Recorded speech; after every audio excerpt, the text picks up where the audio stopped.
This is NDTV and you are watching NDTV Prime.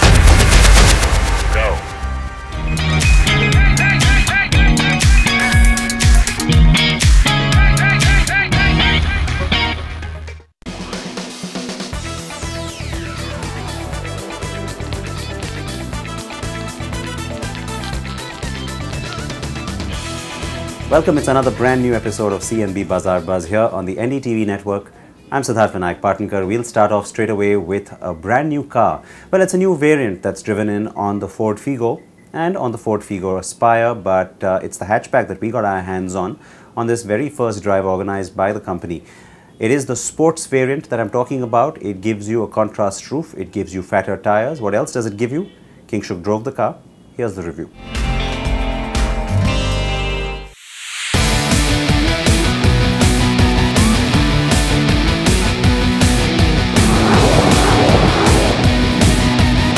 Ford has launched the Figo and the Aspire Sports editions on both the 1.2-litre petrol and the 1.5-litre diesel models of the hatch and subcompact sedan.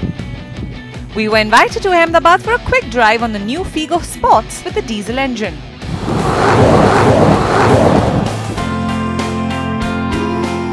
Superficial updates to the Figo Sports include a black roof and wing mirrors. The headlamps have also been blacked out along with the new 15-inch alloys. The sports variant also gets an S decal running along the length of the car and a new honeycomb grille up front, making the car look quite different from the regular Figo.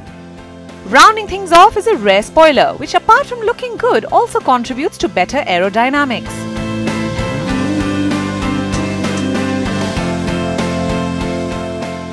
You get an all-black treatment inside as well, along with the red contrast stitching on the seats and the leather-wrapped steering wheel too.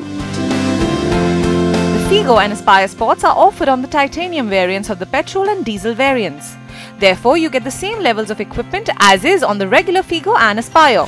This means that you get dual airbags, ABS with EBD and a dock for your mobile phone. There's also Bluetooth connectivity, USB, aux-in, etc.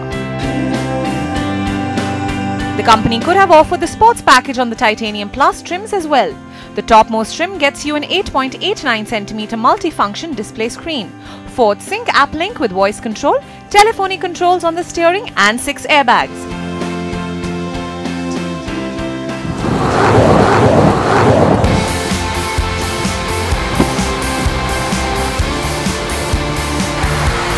There are a few mechanical changes despite the fact that the engine specs remain unchanged.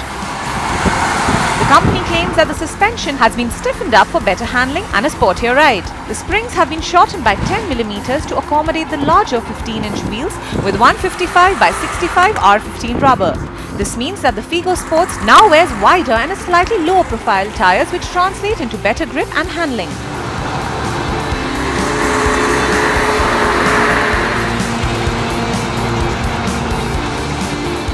We would have loved it if Ford had bumped up the power in its 1.2-litre petrol and 1.5-litre diesel engines. If not, the company could have offered the 1-litre EcoBoost petrol engine too. We had the opportunity to drive the 1.5-litre diesel and are happy to say that the engine still retains its familiar mid-range grunt that makes driving in the city easier.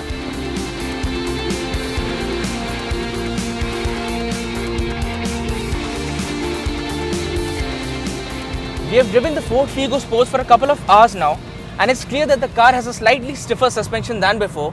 Also, it now sits on 15-inch wheels with slightly wider tires and a lower profile as well. This makes the car even better handling than before. With the updates, the Figo Sports with the 1.5-litre diesel still has a claimed mileage of 24.29 km per litre. The 1.2-litre petrol can go for 18.12 km on a litre. Surprisingly, the Ford Aspire has the same mileage figures as on the Figo, be it the sports variant or the regular variants. The Ford Figo is a hatchback we have called segment best on a number of occasions, and the sports variant gives you even better handling and makes the car an even more compelling buy. Ford could have definitely offered the sports edition on the 1.5-litre petrol with its dual-clutch automatic transmission. At 6,32,000 rupees for the 1.2-litre petrol and 7,22,000 for the 1.5-litre diesel, the Figo Sports is well worth your consideration.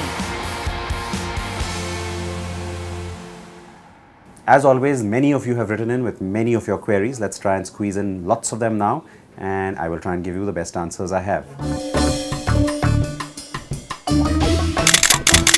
So the first question is from Zuhair. He's posted on our Facebook page.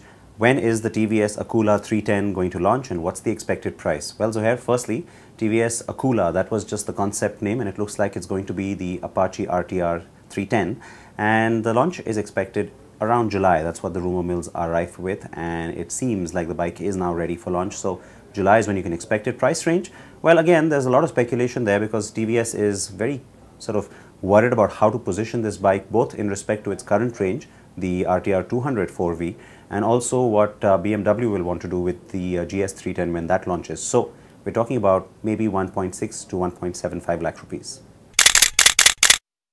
The next question from Taran is a long one, but it's an interesting one. With diesel and petrol prices changing on a daily basis from the 1st of May, what implications do we have as the end buyer? And is it going to be relatively cheaper or more expensive? Help us understand this better. Well, I wish I had a crystal ball to tell you exactly what the prices are going to be, but that's the whole point, really, Taran. Prices will no longer be controlled. Now, we've seen a deregulation of prices for some time now. However, it wasn't an absolute market control, which is what is now kicking in. With that, what it really means is that you will pay competitive prices with respect to global crude oil prices. So the good news is that the trends over the last few months, in fact several months now globally, have been that prices have actually stayed pretty low, and the chances are that at least for the short term you will actually find the prices dropping just a little bit. But this is of course speculative. It will be governed, like I said, by those global prices, and that's something that will be monitored now on a daily basis. So they won't really fluctuate every day. But having said that, on a weekly basis, you might see a few paise going up or down. It won't be a drastic change though.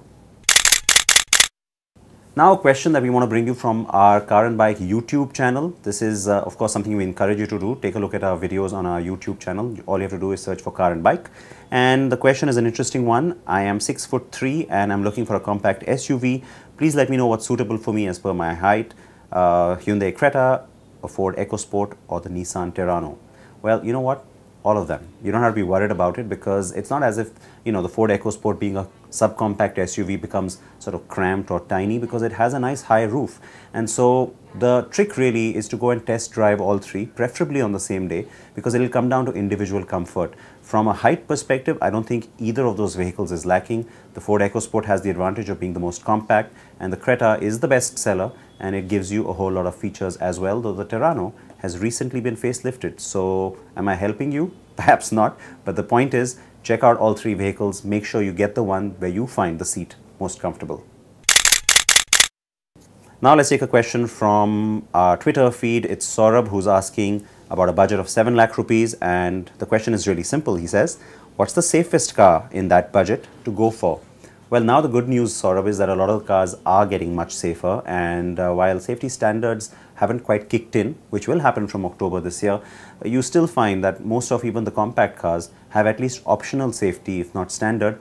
To answer your question, under 7 lakh rupees, I'm assuming on road, well, the most compelling would be the Ford Figo, because you find that the car is really well built to global specifications in terms of its overall body shell, and it also gives you safety equipment as standard. If that's not a car that you like very much, well, you could also look at some of the options that exist. Maybe you could look at the lower variants of a Hyundai i20, where again safety is now standard, or even the lower variants of something like a Ford EcoSport.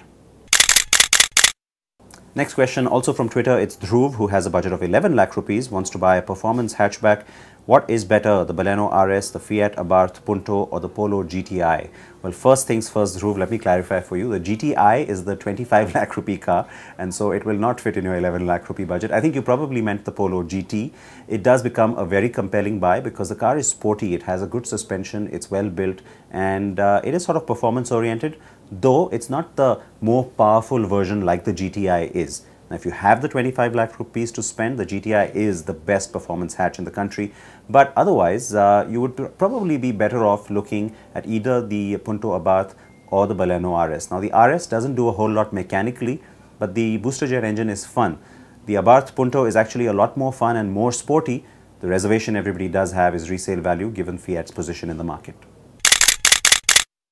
Back to Facebook for a quick question from Soham. Since summer is here, what's better for the tires, nitrogen or regular compressed air? Now, the jury is out on this one because a lot of people will swear by nitrogen. I'll tell you what, most of the time, it's always better to just stick to what is specified, in the sense that what most tires, most cars are really built for, which is regular compressed air. So, you know, it's also easier to get, it's also cheaper, and it's also something that you don't have to worry about too much.